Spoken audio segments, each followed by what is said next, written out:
আজকে বানাচ্ছি পাট পাতার শাক। সোমবারে দিয়ে দিলাম শুকনো লঙ্কা একটা, আর দিয়ে দিলাম কালো জিরা। সোমবারটা আমার ভাজা হয়ে গেছে। এখন এখানে নিয়েছি একটা পেঁয়াজ, পেঁয়াজটা দিয়ে দিলাম। পেঁয়াজটা ভাজা হবে, তারপর শাকগুলো দিয়ে দিচ্ছি।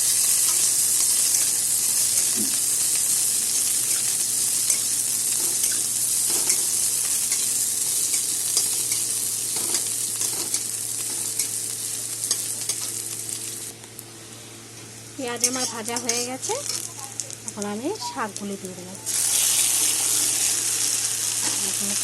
পাট পাতার শাক আছে,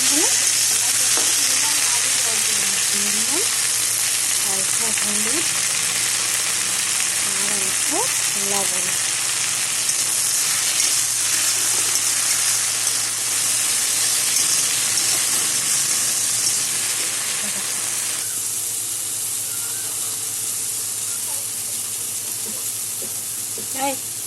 দেখি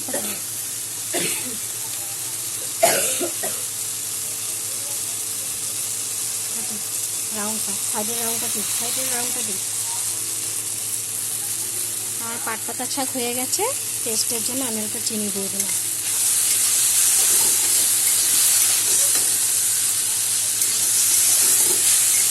তোমরা এরকম করে বানিয়ে খাবে, খেয়ে বলবে কেমন হয়েছে, লাইক করবে, কমেন্ট করবে, শেয়ার করবে। Thank you.